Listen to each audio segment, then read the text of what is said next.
Good morning and welcome to the launch of our next Electron mission from Rocket Lab Launch Complex 1 in New Zealand. We are on the pad with a dedicated launch for constellation operator HawkEye 360 to deploy 4 satellites to low Earth orbit in just over 17 minutes' time. The local time right now is 5:10 a.m. with liftoff of our 67th Electron rocket scheduled to take place on the dot at 5:28 a.m. local time or 17:28 UTC. The time conversion for Eastern and Pacific is 1:28 p.m. and 10:28 a.m. So thank you for joining us. My name is Muriel Baker. And my name's James Rattray. It's great to be with you here on another very crisp early morning in New Zealand. We are ready to get the Hawk out of here with the latest launch from LC-1. Now, if you've been following along with Electron's exploits lately, you'll have noticed that today's mission is a little bit of a switcheroo from our launch lineup. We've brought this launch ahead of our previous one that's been rescheduled to allow for additional checkouts. Smooth progress is being made, though, to have it back on the pad and ready to launch in no time. But while that's happening, with the rocket for HawkEye ready to go and our launch team ready to fly, we're good to go with this launch from Pad A at Launch Complex 1. That right there is responsive flexibility for our mission partners in action. For this morning's launch, Electron is headed to a 520-kilometre circular low Earth orbit with 4 satellites in total. A trio of microsats that will collect and geolocate radio frequency signals from around the world, and a 4th satellite called Kestrel OA, an experimental satellite to test emerging capabilities and future technology enhancements. Now, the 3 microsats together are part of Cluster 12 for HawkEye and will operate in a dawn-to-dusk polar orbit to fill a coverage gap in their existing constellation. Today's launch is also the second in a 3-launch contract on Electron for HawkEye. We first launched for them back in 2023 on our very first launch from Rocket Lab Launch Complex 2 in Virginia, which is where HawkEye 360 is based, actually, making them the perfect partner for our first launch out of there. Here's more about their mission. In today's battle space, threats lurk unnoticed. HawkEye 360 turns radio frequency signals into mission-ready answers through the first signals intelligence constellation. Revealing patterns of hidden movements worldwide, we provide America and her allies with the data, analytics, and domain awareness to act with greater speed and confidence. This is signals intelligence for the modern fight. This is HawkEye 360.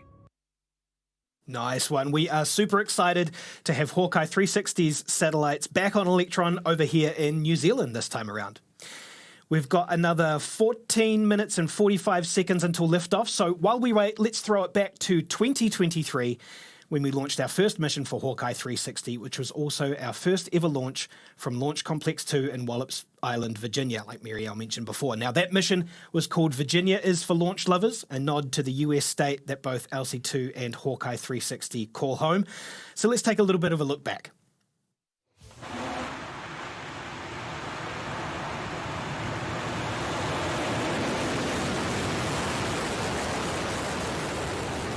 And liftoff of Electron from Launch Complex 2, leaving US soil for the first time and on its way to space up and over the Atlantic Ocean.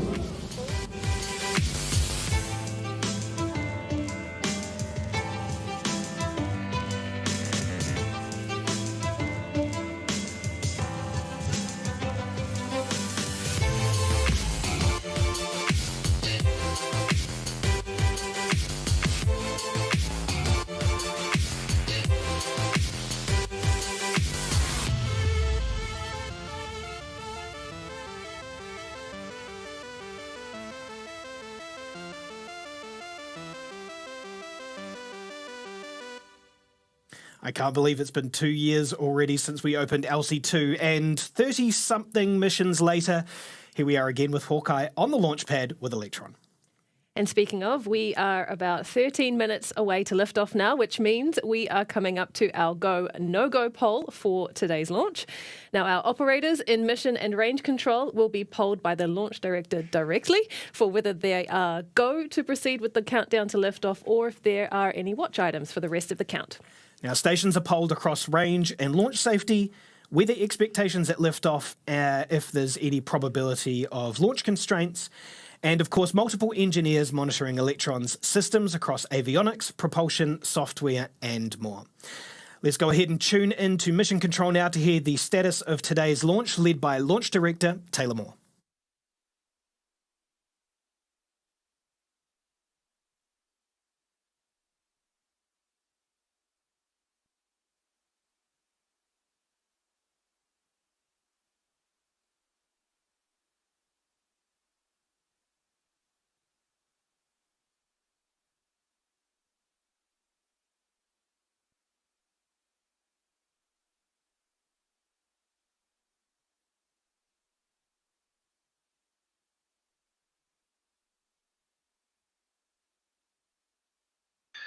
We are proceeding with the go, no-go sequence, beginning with stage. Stage is go. Avionics. Avionics is go. GNC. GNC is go. VCon. VCon is go. T1. T1 is go. GC. GC is go. PLS. PLS is go. RSO. RSO is go. MET. MET is go. MM. MM is go. And LD sub. LD sub is go. Copy. The go, no-go sequence is complete. We are T minus 11 minutes, 18 seconds, and counting. We are go for the terminal auto sequence at T minus 10 minutes. From this time, the 3-word procedure is in effect. There you have it. We are a go for today's Electron launch, and the countdown continues. We are on track for an on-time liftoff at 5:28 a.m. local time, still well before sunrise here in New Zealand. And we've got 2 T0 opportunities today, so if there's a delay for any reason in the remaining minutes to launch, then we've got a second chance to try again later in the launch window. So far, though, no watch items for the rocket, payload, or range clearance, so we are tracking nicely to schedule for an on-time liftoff.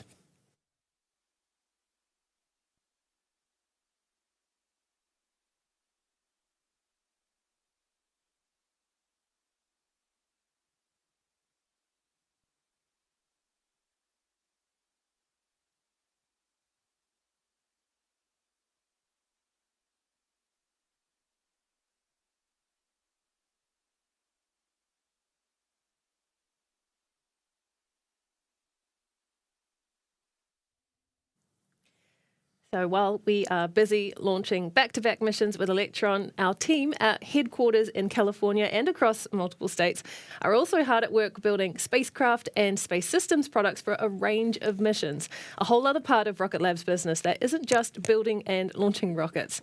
And so that includes spacecraft, satellites, star trackers, radios, solar power systems, flight software, and many more of the critical components needed for missions to space. That's right. Now, our spacecraft have supported some really exciting missions so far, like NASA's capstone mission to the moon and another upcoming mission for NASA called Escapade, this time bound for Mars with 2 of our spacecraft. Here's more about what building spacecraft at scale means to Rocket Lab and what our team is working on right now. My name is Frank Klein. I'm the Chief Operating Officer at Rocket Lab. It's almost hard to believe how much work goes into building a satellite. A satellite that you see back there has 66 different harnesses, multiple systems, star tracker, solar panels, propulsion system, all these different elements that all have to come together.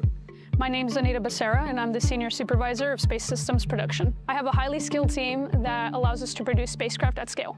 What's great about Rocket Lab is that everything is made in-house. So we have things like our reaction wheels, radios, some harnessing. All of those things are made by Rocket Lab, and it allows them to reach our work cells quicker. I mean, vertical integration is certainly something that differentiates us from a lot of our competitors. I often refer to us being a company that is getting the raw material rolled into the one side of the door, and on the other side of the door, beautiful rockets and beautiful spacecrafts leave our building. My name is Kimberly Frazier. I'm a Senior Integration and Test Lead at Rocket Lab. So we've taken a panel approach to building spacecraft, which essentially means that we're broken down the spacecraft into smaller parts and we're building and testing it in pieces. It also allows us to swap panels between spacecraft. So if we have one panel that fails or has an issue, we can just pull in another right away. Allows us to move a lot faster. What really helps us if you build a lot of the components in-house, that you can really look at your system from a holistic perspective. If we just look at the satellites behind us, we intentionally designed the satellite to an ideal stage, knowing what components are going to be added to the satellite. So we optimize not only the satellite, we optimize the components, so we optimize the entire system. And that also allows us to be much faster on the market because we control everything in-house. This is where our spacecraft build begins. So we have piece parts that we receive. They go through an incoming inspection and they get assembled to a completed structure frame assembly. We have reaction wheels, PPUs, comms plates, and these are all the different sides of the spacecraft that get assembled in this area, and then they get physically integrated into the actual structural frame assembly. We put the first couple of panels on, and that's where we integrate a lot of the bulkier avionics components, and then we hand it off to engineering where they perform a lot of their tests. Yeah, so the INT team's job is the last piece in the flow. We're really the last group that gets to touch the satellite and make sure that everything is working before it goes out the door. So we're doing a lot of the little checks along the way and helping build those up with production, and then at the end doing the big system level test showing that the whole system works together. I think the biggest challenge is just moving fast. You're more likely to make mistakes or forget things or miscommunication between teams. And so we've really tried to build in those daily tag-ups, very clear work instructions, and very clear processes for this program to make sure that we all know what's going on. And if you're unsure, you know who to ask. The pure talent that is here within Rocket Lab is absolutely mind-blowing. We're not just building spacecrafts, we're really redefining the space industry. So by having a very high vertical integrated approach, having the best people in the industry and outside the industry getting together, and also being absolutely dedicated every single day, that really makes the difference. And that allows us to grow faster than others, that allows us to be more competitive. Certainly 100% mission success, that's what we all tell our people internally. What that means is that everybody who is doing something within our company, from a design, from a building perspective, we always have the highest standard of quality that we apply to whatever we do. So we test the individual components, we test subsystems, and we test the entire system to just make sure that we always have 100% mission success. Very cool. And as you saw, lots of spacecraft and hardware with Rocket Lab logos on them. Even the satellites on today's mission will be deployed from a motorized light band separation system built by Rocket Lab, which is a mechanism designed to safely and reliably detach the satellite from the rocket in space. Now, we are at T-minus 4 minutes, 43 seconds and counting on the clock, which means we are heading into the final moments before liftoff to get the Hawk out of here. Here's how those final few minutes are expected to play out. So first up, at T-minus 2 minutes, you'll hear the call that Electron is on internal power. And this means Electron is now running on its own power supply. More importantly, though, it also signals that Electron's flight computer has taken over the reins for the final pre-launch sequence. Now, after that, we'll hear a call for AFTS, which stands for Automated Flight Termination System. And this confirms that Electron's onboard safety systems are fully active and its telemetry systems are verified to be transmitting data back to mission control. After that, expect to hear confirmation that Electron's liquid oxygen propellant, or LOX, has been loaded and that it's circulating within the vehicle. And then after that, a call should come that Electron's tanks are pressed for flight, and this means that the propellant tanks are fully pressurized, locked and loaded, and ready to unleash the power of Electron's Rutherford engines. What follows should be a call that high-flow engine purge is enabled, which will mean that the Rutherford engines are primed and ready to ignite. And then last but not least, our launch director will remind operators of their position in the countdown, usually at around 20 seconds to launch, right before taking us down through the final 10-second countdown to liftoff. So let's bring up the audio channels from Mission Control now so you can hear that experience from Mission Control in real time, and we'll be back with you after liftoff.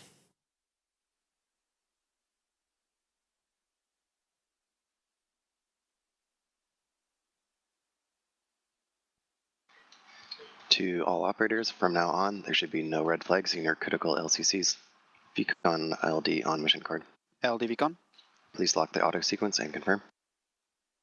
Locked. And please confirm all flight computer ASGOs are green. All ASGOs are green. Copy. We are go for auto sequence start at T-minus 2 minutes, and LD is go for launch.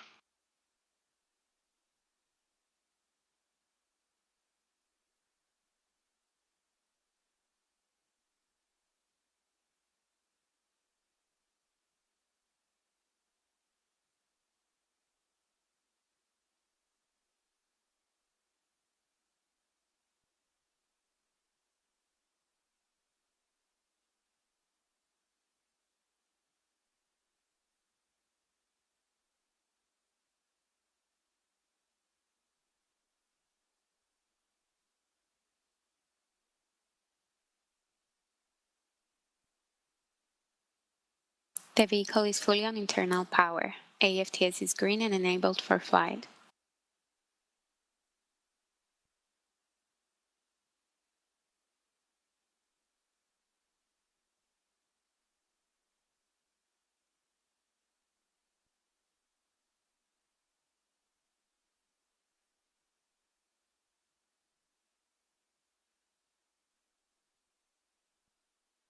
LOX load is complete. System is in recirculation.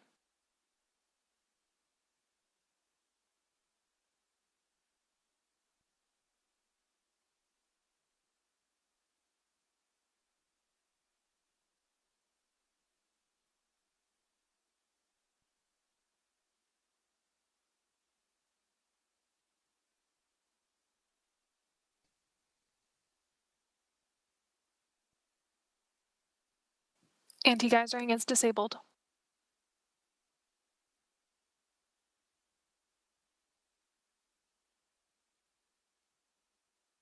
Stage 1 and 2 tanks are pressed for flight. High flow engine purge enabled.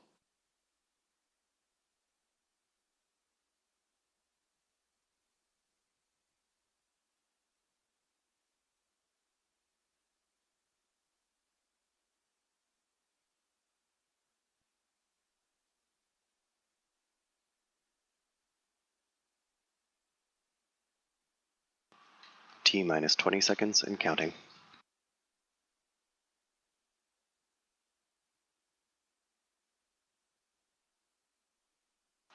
Ten, 9, 8, 7, 6, 5, 4, 3, 2, 1. Liftoff.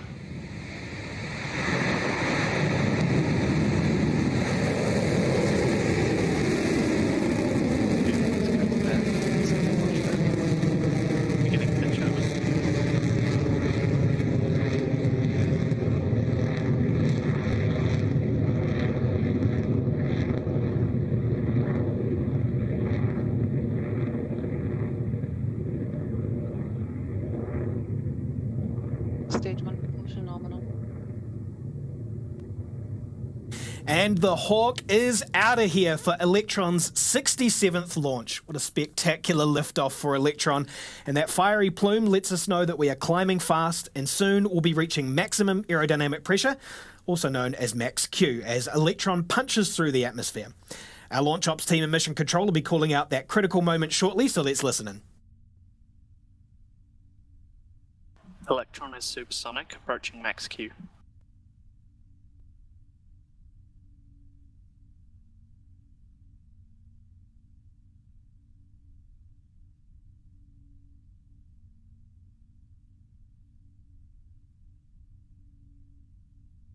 Cleared max Q.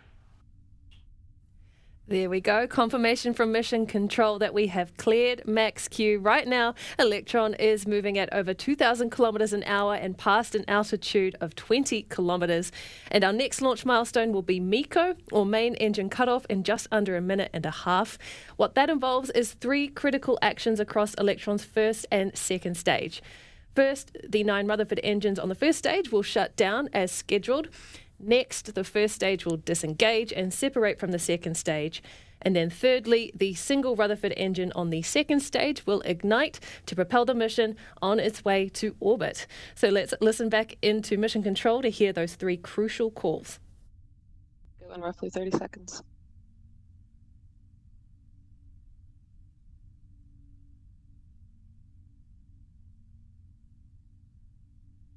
15 seconds to staging. Enter burnout detect mode.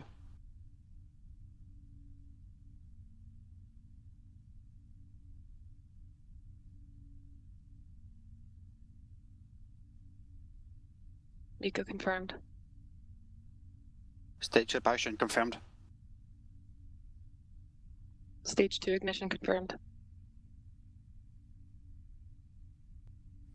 And there you have it from Mission Control. We've confirmed a successful main engine cutoff. We love to hear that. Now, next up, we'll be seeing the fairing jettison, where Electron's fairing halves actually split apart and fall away. So keep your eyes peeled on your screen for that one coming up soon.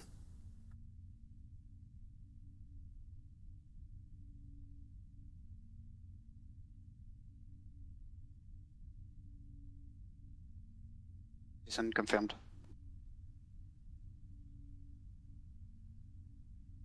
And you just heard it there from Mission Control, a lovely fairing jettison.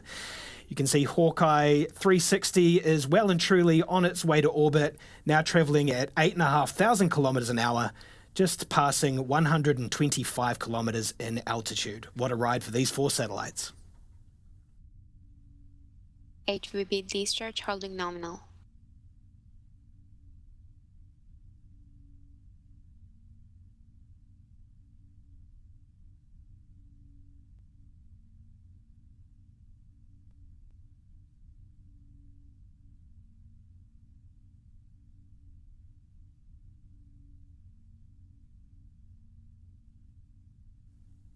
Guidance is looking nominal so far into the mission, which you can track in real time with the trajectory plot that will show up on the right-hand side of your screen soon. Otherwise, the total burn time for this second stage engine is around 6.5 minutes to take us all the way to a nominal transfer orbit. Now, the Stage 2 Rutherford engine is practically identical to the Stage 1 engines on the booster, apart from an expanded nozzle that helps to maximise the thrust from Rutherford and improve its overall performance. And we are now at T plus 4 minutes, 32 seconds into the mission, with expected engine cutoff at around T plus 9 minutes.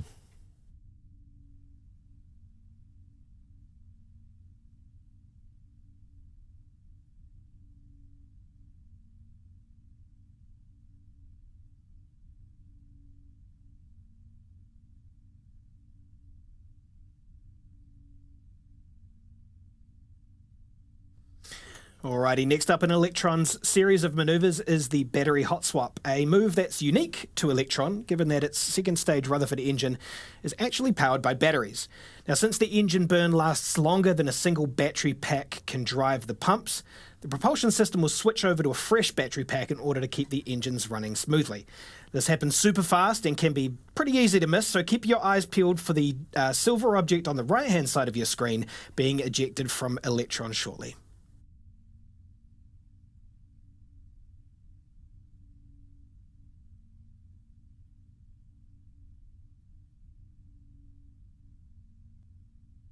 Guidance is nominal, 200 seconds remaining.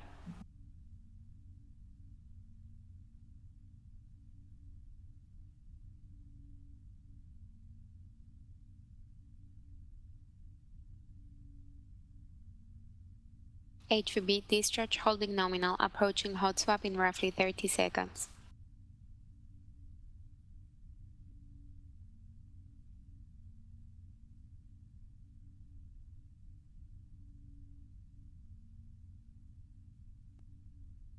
Throttling down.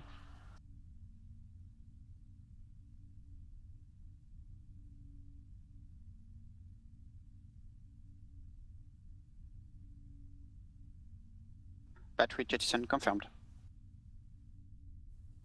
An excellent battery hot swap that we saw there, and we heard from Mission Control as well. So we are now at T plus 6 minutes 40 seconds into the mission, with Electron boosting along at more than 15,000 kilometres an hour.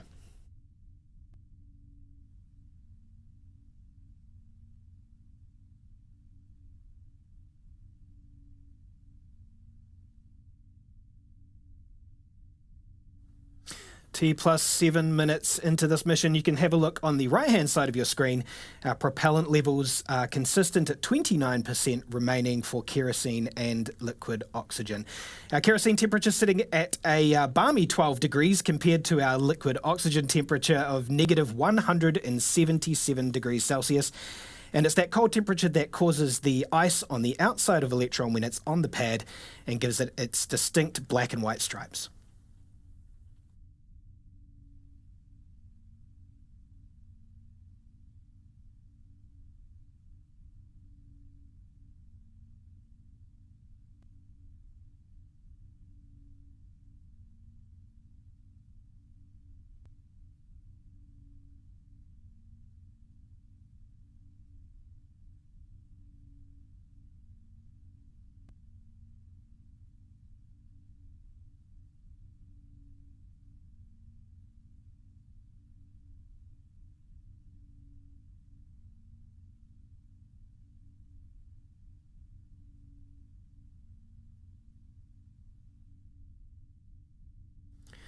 All right, we're now nearing the end of the second stage's journey with SECO, or second engine cutoff, right around the corner. So soon, that single Rutherford engine powering Electron will shut down and the kick stage will seamlessly separate, carrying HawkEye 360's satellites where they belong on orbit. So let's chuck it back to mission control for that critical call now. Guidance is in terminal, 25 seconds remaining.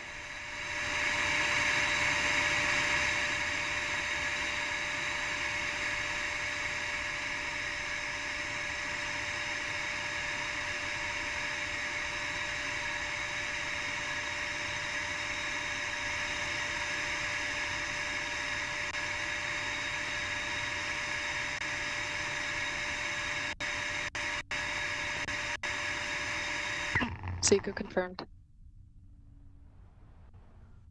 Stage separation confirmed.